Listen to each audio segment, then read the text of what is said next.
Hello class ए students, कैसे हैं आप सब। I hope you all are fine. तो जैसे कि हम हिस्ट्री के स्टार्टिंग के 7 चैप्टर खत्म करके आए हैं, अब हमें चैप्टर नंबर 8 स्टार्ट करना है, जिसका नाम है women, caste and reforms. Women's के रिफॉर्म, कास्ट रिफॉर्म, ये सब चीजें हमें बात करनी है। तो जैसा आपने कभी सोचा है कि जब हम ब्रिटिश रूल के अंडर में थे या फिर मिडिवल टाइम की बात करें, क्योंकि एशियन टाइम में तो वुमेन्स को बराबर स्टेटस मिलता था मैन के जैसा ही, लेकिन जब मिडिवल पीरियड या फिर मॉडर्न की बात करते हैं हम, तो वुमेन का जो स्टेटस था वो बहुत ज़्यादा कम हो चुका था। तो 200 साल तक ब्रिटिश के टाइम पर उन्होंने कैसे कैसे काटे हैं या क्या क्या चेंजेस उनके में लाइफ में आए हैं, वुमेन्स के, बच्चों के, इन सब चीज़ों में, कास्ट जो थे, डिस्क्रिमिनेशन के, इन सब चीज़ों को ही हम इस चैप्टर में पढ़ेंगे। ओके, तो अपनी बुक का पेज नंबर 94 ओपन कर लीजिए। सेकंड पैराग्राफ है, 200 years ago things were very different। 200 साल पहले जो चीजें थी बहुत ज्यादा अलग थी। Most children were married at the early age। बच्चों की जल्दी शादी की जाती थी। Both Hindu and Muslim men could marry more than one wife। Hindu और मुस्लिम दोनों ही एक से ज्यादा शादी कर सकते थे। If any part of the country widow were praised if they choose that by burning themselves on the funeral pyre of their husband। और सती प्रथा, जिसके बारे में हम चैप्टर में देखेंगे कि अगर किसी के हस्बैंड की डेथ होती थी तो उसे उसकी चिता के साथ ही उसे बर्न कर दिया जाता था, लेडी को। Women who died in this manner but willingly otherwise were called sati, meaning virtuous women. Women rights to property were also restrictive. Womens का प्रॉपर्टी पे कोई राइट नहीं होता था। Most women had virtual no access to education. Education नहीं मिल पाती थी। ये सब चीजें उस टाइम पे होती थी। यही अपर कास्ट, लोअर कास्ट के साथ भी यही सब चीजें होती थी। तो over the 19th century and 20th century many of these norms and perception slowly change। ये सब चीजें धीरे धीरे चेंज हुई। वही सब हमें चैप्टर में देखना है, चाहे वुमेन की बात हो चाहे कास्ट की बात हो। तो वर्किंग टूवर्ड्स चेंज, पहली हेडिंग हमारे चैप्टर की है वर्किंग टूवर्ड्स चेंज, चेंज की साइड वर्क करना। Okay, from the early 19th century we find debates and discussion about social custom and practice taking on a new character। जो social practice थी या reforms थे वो सब चेंज होने लगे 19th century के टाइम पर। One important reason for this the development of new forms of communication। For the first time books, newspaper, magazines, leaflet, pamphlet were printed। जो कम्युनिकेशन थी वो सब आ रही थी, जिस वजह से सब कुछ चेंज होने लगा। क्योंकि जब तक लोगों को पता ही नहीं चलता था कि इंडिया के एक पार्ट में क्या हो रहा है, लेकिन जब ये चीजें स्टार्ट हुई तो लोगों को पता चलना चालू हुआ कि इंडिया के एक पार्ट से दूसरे पार्ट में क्या क्या चीजें हो रही हैं। इसके बाद हम देखेंगे ये सब चीपर थी और एक्सेसिबल थी सब लोगों के लिए। Therefore, ordinary people could read these। Many of them could also write and express their ideas in their own language। बहुत से लोग अपने आइडियाज वगैरह भी शेयर कर सकते थे। Social, political, economic and religious could now be debated and discussed by men in the new cities। The discussion could reach out to the wider public and could become linked to the movement for social change। और social change के लिए ये discussion एक link बनता है। सबसे पहली बात होगी राजा राम मोहन रॉय की। जब इंडियन रिफॉर्मर्स की बात होती है तो कौन है सबसे पहले? राजा Ram Mohan Roy.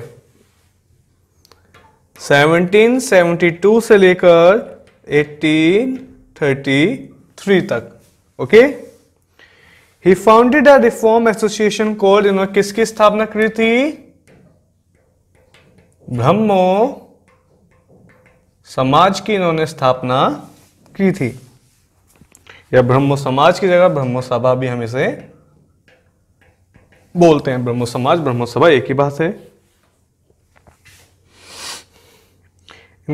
People such as Ram Mohan Roy are described as reformer because they felt that change was necessary in society. ऐसे लोगों को रिफॉर्मर इसलिए बोला जाता है क्योंकि चाहते थे कि सोसाइटी में कुछ चेंजेस हों जो गलत चीजें हैं, जो कि ओल्ड प्रैक्टिस हैं, और एक न्यू लाइफ को अडॉप्ट करना चाहते थे, न्यू वे ऑफ लाइफ को। Ram Mohan Roy was kept to spread the knowledge of Western education in the country. Western education की knowledge को spread कर रहे थे and bring about greater freedom and equality of women, और हमारी आज़ादी और वुमेन्स के लिए इक्वलिटी के लिए उन्होंने बात करी। He wrote about the way women were forced to bear the burden of domestic work. उन्होंने लिखा कि औरतों को क्या क्या दिक्कतें होती हैं, कैसे वो घर चलाती हैं, डोमेस्टिक चीज वर्कर, किचन, और उन्हें कहीं बाहर जाने या एजुकेशन की परमिशन नहीं होती। Changes the life of widow. अब विडो की लाइफ से इनका क्या लेना देना था? Ram Mohan Roy was particularly move by a problem widow face in their life. He began a campaign against the practice of sati. इन्होंने सती की प्रैक्टिस के खिलाफ चीजें स्टार्ट करी। सती, मैंने आपको बताया कि अगर किसी की डेथ होती है तो उसकी वाइफ को उसकी चिता के साथ जिंदा जला दिया जाता था उस टाइम पर। Ram Mohan Roy was well versed in Sanskrit, Russian, Persian, ये सब भाषा इन्हें आती थी। He tried to show through his writing, उन्होंने अपनी राइटिंग से दिखाना चाहा कि विडो बर्निंग बिल्कुल भी सही नहीं है, और एशियन टेक्स्ट में इनका कोई भी जिक्र नहीं है। ये कुछ लोग थे जिन्होंने इस चीज को स्टार्ट करा। हमारे कहीं भी हिस्ट्री में या एशियन टेक्स्ट में सती प्रथा को लेकर कुछ भी नहीं लिखा हुआ है। By the early 19th century, as you read in chapter 9, many British officials began to criticize Indian tradition and custom. Ram Mohan, who was reputed to be a learned man, in 1829 Sati was banned. कब ban हुई सती?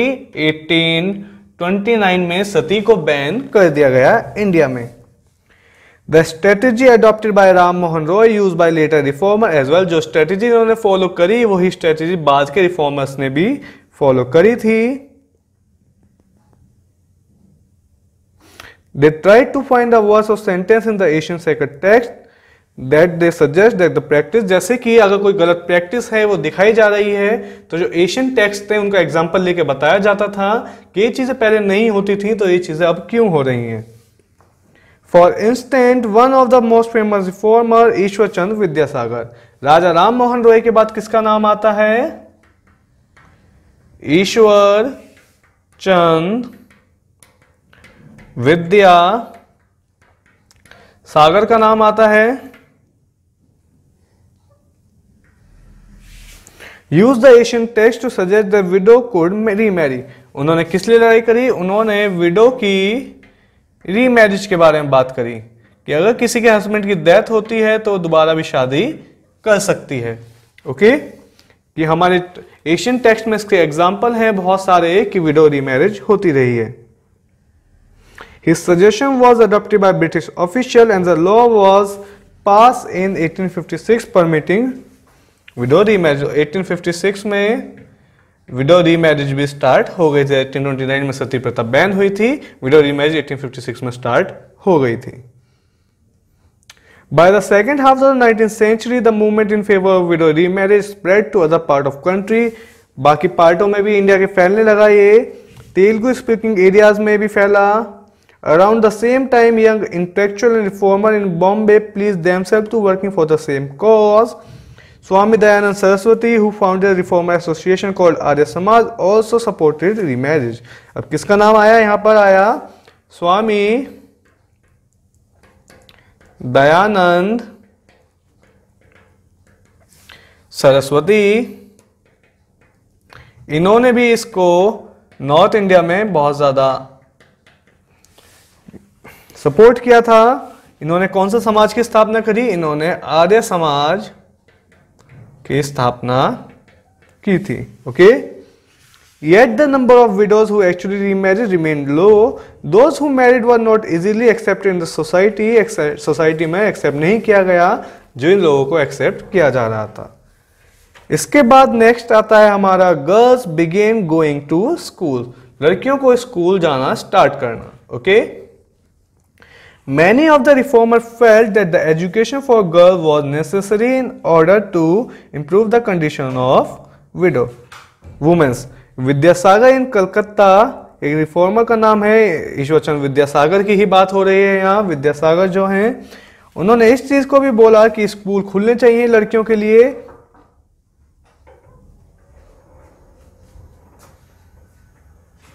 When the first school was opened in the 19th century, many people were afraid of them.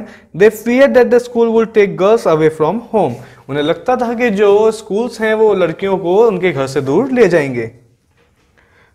तो इन्होंने एक और चीज start करी, school for girls. Girls had to travel through public places in order to reach school. Many people felt that this would have a corrupting influence on them. They felt that girls should stay away from public spaces. उन्हें लगता था कि लड़कियों को public places में नहीं जाना चाहिए। Do you remember what you read about Rashundri Devi in your book Social and Political Life last year? आपने last year पढ़ा होगा रश्य सुंदरी के बारे में। She was the one who secretly learn to read and write in flittering light of candles at night, जिन्होंने चुपचाप पढ़ाई लिखाई सीखी थी। In the later part of the century school for girls was establish by the Arya Samaj in Punjab. Arya Samaj ने भी schools खोले लड़कियों के लिए पंजाब में, महाराष्ट्र में, और ज्योतिबाई फुले ने महाराष्ट्र में।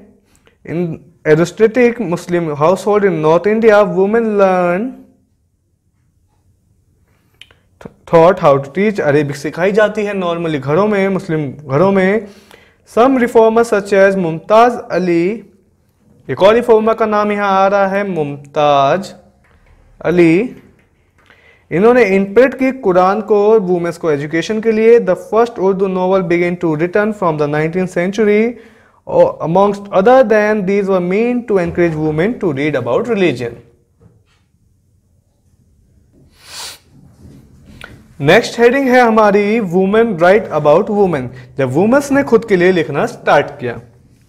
From the early 20th century, Muslim women like the begum of Bengal played a notable role in promoting education among women.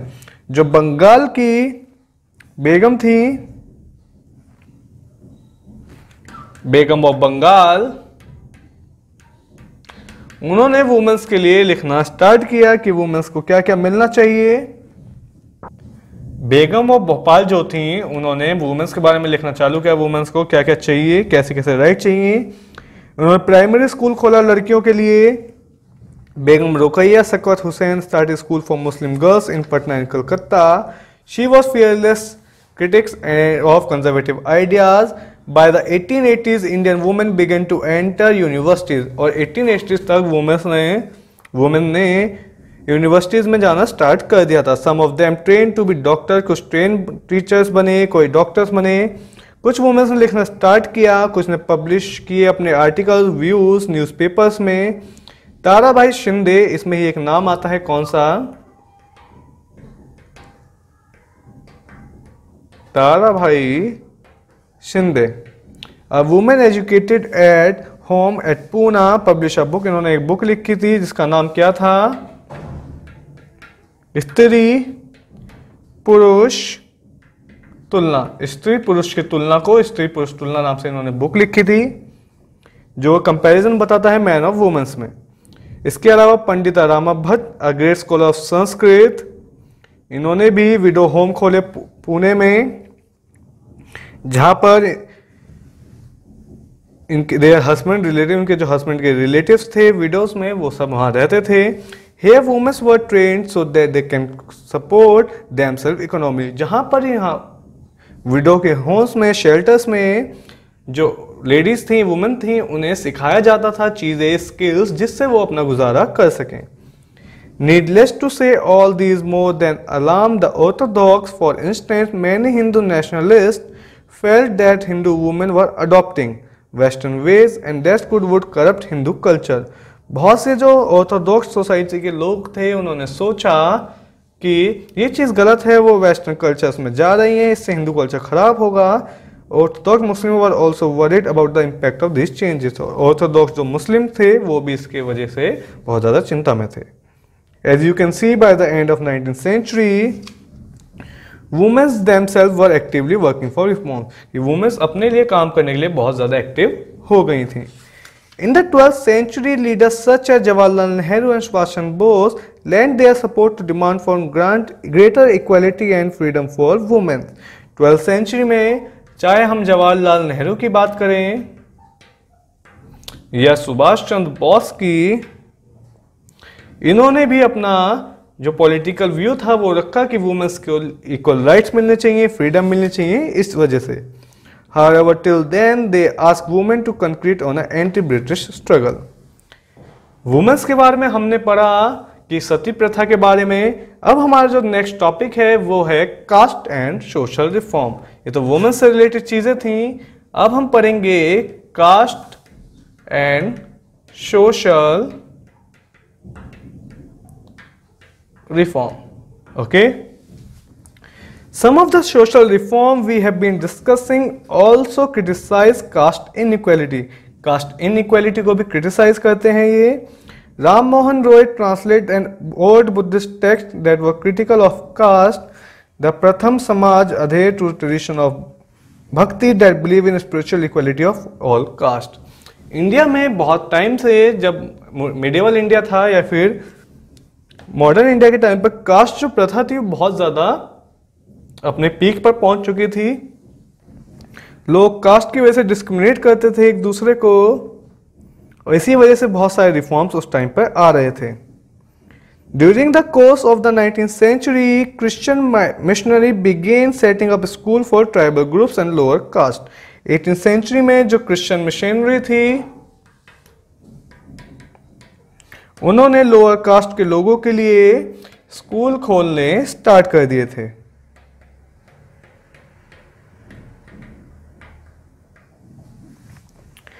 These children were thus equipped with some resources to make their way into the changing world.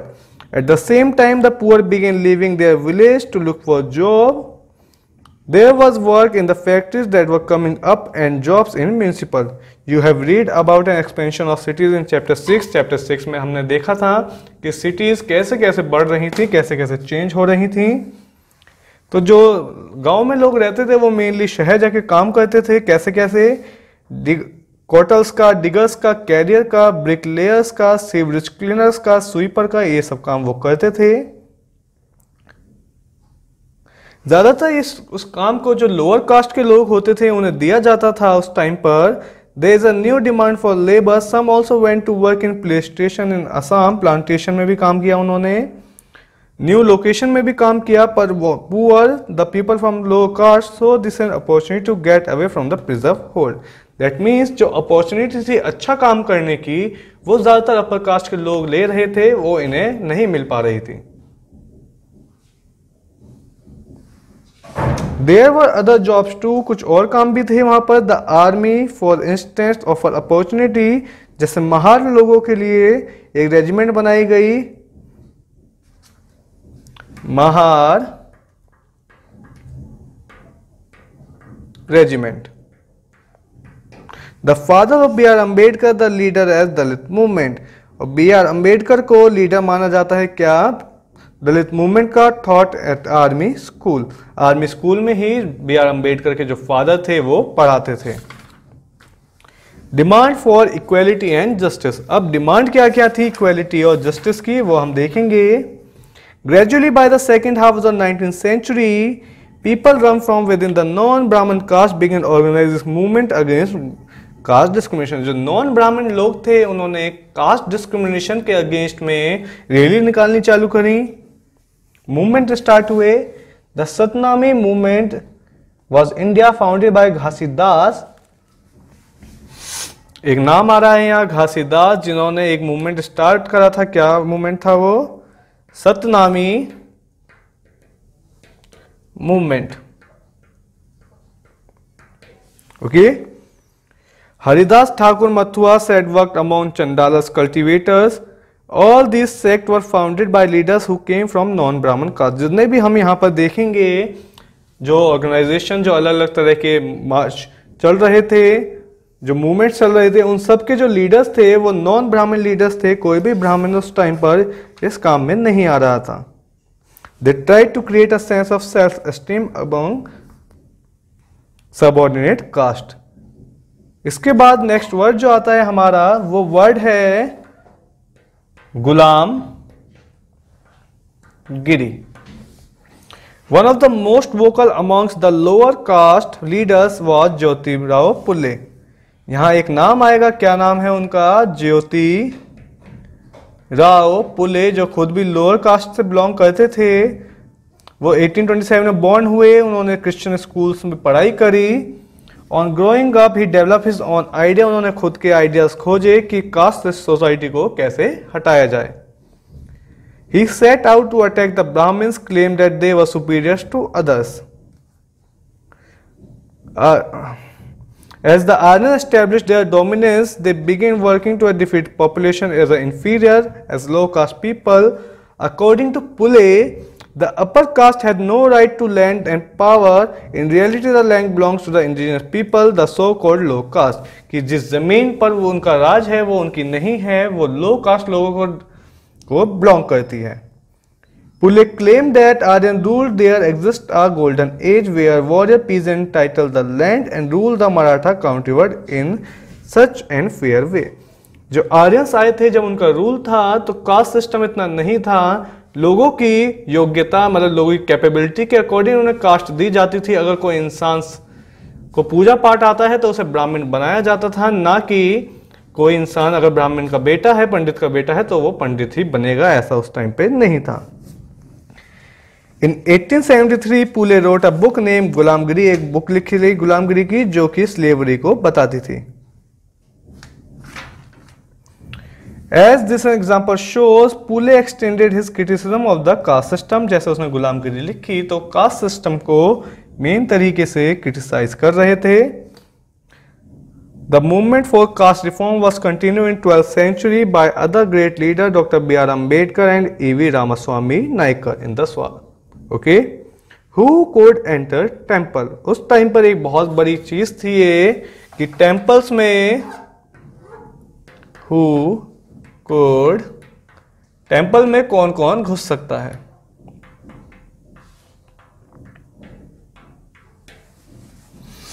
Ambedkar was born in a Mahar family. As a child, he experienced what caste prejudice meant in everyday life. Ambedkar जो कि एक Mahar family में पैदा हुए थे, उन्हें पता था बचपन से ही कि क्या क्या हमारी प्रीजुडिस, मतलब कि पुरानी सोच बनी हुई है लोअर कास्ट लोगों के लिए। इन स्कूल उन्हें फोर्स किया गया ज़मीन पर बैठने के लिए, क्लास से बाहर बैठने के लिए, और उन्हें वहाँ से पानी पीने की इजाज़त भी नहीं थी जहाँ से अपर कास्ट लोग पानी पीते थे। After finishing school he got a fellowship to US. उन्होंने यूएस गए हायर स्टडीज़ के लिए, और 1999 में जब वो इंडिया वापस आए तो उन्होंने एक अपर कास्ट पावर के लिए कंटेम्प्रेरी सोसाइटी में लिखा था। In 1927 Ambedkar starting a temple entry movement in which his Mahar caste follower participate. Brahmin priest were outrages when the Dalit use water from the temple रंग। Ambedkar led 3 such movement, 3 such movement उन्होंने temple movement start करे 1827 से लेकर 1835 के बीच में। उनका जो एम था वो ये था कि सब लोगों को मंदिर में जाने की इजाजत होनी चाहिए। जो पुरानी सोच बनी हुई है कास्ट को लेकर सोसाइटी में, वो खत्म होनी चाहिए। नेक्स्ट हेडिंग है हमारी द नॉन ब्राह्मण मूवमेंट। नॉन ब्राह्मण मूवमेंट उस टाइम पे क्या थे? यहां पे नाम आप देखेंगे, E.V. रामास्वामी नाइकर और पेरिया जिन्हें बोला जाता था। E.V. रामास्वामी पेरियर। ओके, ये एक मिडिल क्लास फैमिली को बिलोंग करते थे। He had been ascetic in his early life and studied Sanskrit scripts carefully.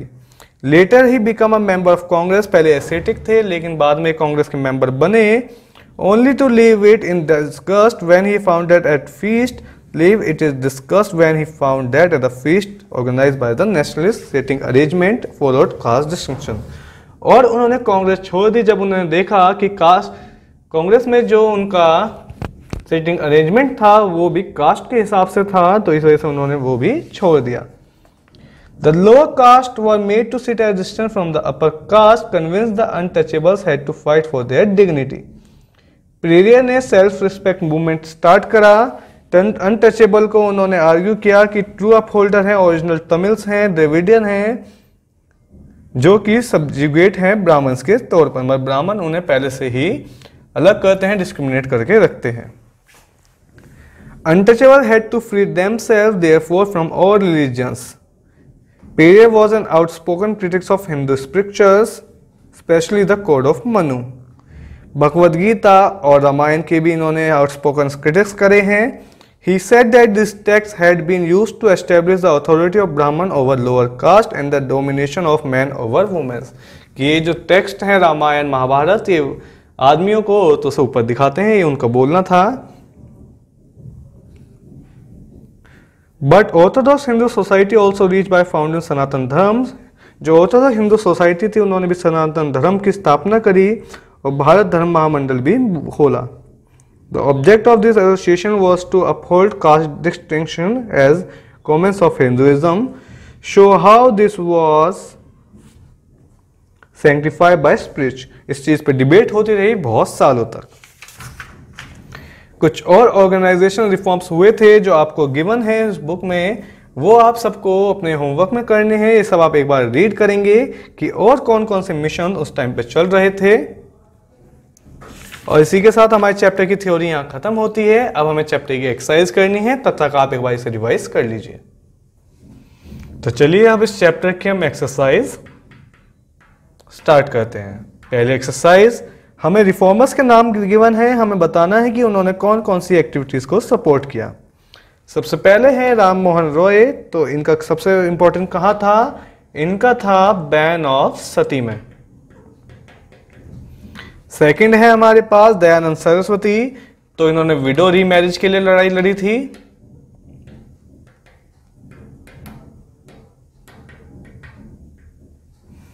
इसके बाद आते हैं वीरासिंगल पंतुलू. इन्होंने भी विडो रीमैरिज के लिए ही लड़ाई लड़ी थी, मेनली जो था इनका. दी है ज्योतिराव फुले.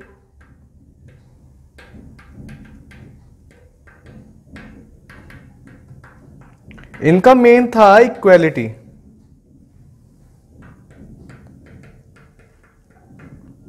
Amongst cast.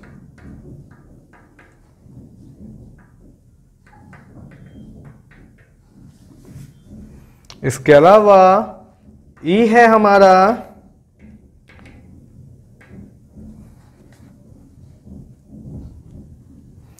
पंडिता रामबाल. इन्होंने जो मेनली लड़ाई लड़ी थी, जो मेनली अगेंस्ट में थी, ये वुमेन्स की एजुकेशन के लिए थी. ये चाहती थी वुमेन्स को एजुकेशन मिले.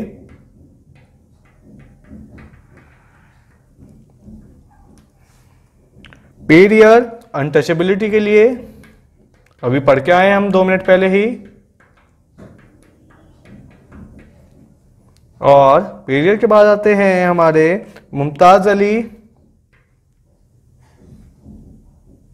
वो भी वुमेन्स एजुकेशन के लिए थे.